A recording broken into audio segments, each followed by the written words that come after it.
नमस्कार दोस्तों, स्वागत है आपका टॉपर्स साइड में। आज के इस वीडियो में मैं आपको श्रम विभाजन और जाति प्रथा पाठ का सार बताने वाला हूं। तो चलिए दोस्तों शुरू करते हैं। इस पाठ में बताया गया है कि जो जाति प्रथा है वो गलत है। मतलब इस पाठ में जाति प्रथा को गलत ठहराया गया है और कार्य कुशलता के आधार पर श्रम का विभाजन को सही बताया गया है, उसको आवश्यक बताया गया है। क्योंकि जाति के आधार पर जो श्रम विभाजन होता है उसे व्यक्ति की निजी क्षमता का सदुपयोग नहीं हो पाता। जाति प्रथा एक ओर तो मनुष्य के जीवन भर किसी पेशे से बांध देती है, तो वही दूसरी ओर यदि अगर कोई व्यक्ति पेशा बदलना चाहे या फिर बदलने की आवश्यकता पड़ जाए तो वो नहीं बदल सकता। उसके पास एक ही रास्ता है, भूखे मरने के अलावा और कोई रास्ता नहीं है। बस भूखे मरना ही रास्ता है। इस प्रकार का विभाजन जो है मनुष्य में काम के प्रति अरुचि लाता है और टालने की प्रवृत्ति का कारण बनता है।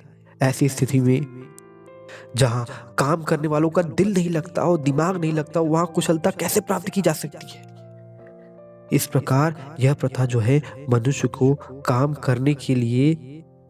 करने के लिए प्रेरित करती है। जाति प्रथा जो है भारत में बेरोजगारी का एक मुख्य कारण बना हुआ है और प्रमुख कारण बना हुआ, प्रमुख और प्रत्यक्ष कारण बना हुआ है।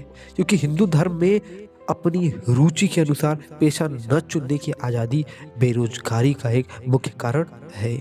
जाति प्रथा आर्थिक रूप से भी हानिकारक है। जाति प्रथा पर आधारित श्रम विभाजन मनुष्य की स्वेच्छा पर निर्भर नहीं करता। मेरा मन कर रहा है कि मैं ये काम कर, तो मुझे मेरे मन पर निर्भर नहीं करता कि मुझे क्या करना है। जो काम जिस जाति में मेरे जन्म हुआ है उस जाति का जो काम है मुझे वही काम करना पड़ेगा। मनुष्य भी जो है व्यक्तिगत भावना तथा व्यक्तिगत रुचि का इसमें कोई भी स्थान नहीं है, कोई भी महत्व नहीं है। यह निर्विवाद सिद्ध हो जाता है कि आर्थिक पहलू से भी जाति प्रथा जो है वो हानिकारक एक प्रथा है।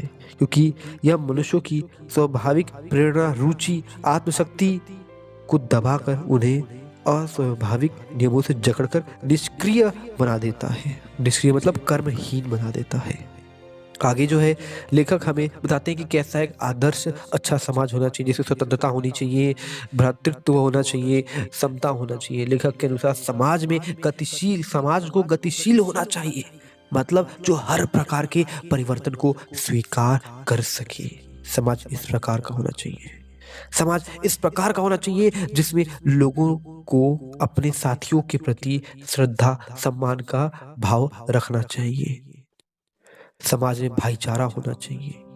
जैसे दूध और पानी का मिलन, पता ही नहीं चलता दूध अलग है या पानी अलग है, सब मिल जाता है, जिसमें भेदभाव न हो।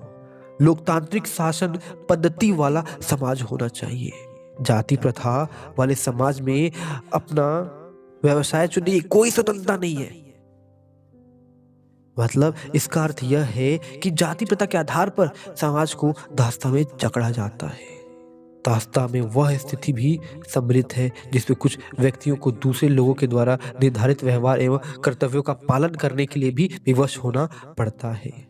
यह स्थिति कानूनी पराधीनता न होने पर भी पाई जा सकती है। इसमें वंश, परंपरा और सामाजिक उत्तराधिकारी को छोड़कर क्षमता के विकास को प्रोत्साहन देने पर बल दिया जाता है। समाज में यदि हमें अपने सदस्यों में से अधिकतम उपयोगिता प्राप्त करनी है तो हम सभी को समान अवसर प्रदान करने होंगे। और एक और बात कही है लेखक ने कि एक राजनीतिज्ञ के लिए भी व्यवहारिक रूप से यही सिद्धांत होना चाहिए कि सब मनुष्यों के साथ समान व्यवहार किया जाए। राजनीतिज्ञ समान व्यवहार इसलिए नहीं करते क्योंकि इससे जो है ना वर्गीकरण एवं श्रेणीकरण संभव हो पाता है। इस प्रकार जो है समता यद्यपि काल्पनिक जगत की वस्तु है, फिर भी राजनीतिज्ञ के लिए सभी परिस्थितियों में दृष्टि में रखते हुए यही मार्ग सही रहता है, क्योंकि यही व्यवहारिक भी है और यही उसके व्यवहार की एकमात्र कसौटी भी है। तो दोस्तों कैसा रहा ये पाठ? अगर अच्छा लगा हो तो कृपया कर इस वीडियो को लाइक करना, शेयर करना और हाँ अपने कमेंट जरूर लिखना, क्योंकि मैं आपके कमेंट्स पढ़ता हूँ। तो मिलेंगे अगली वीडियो में।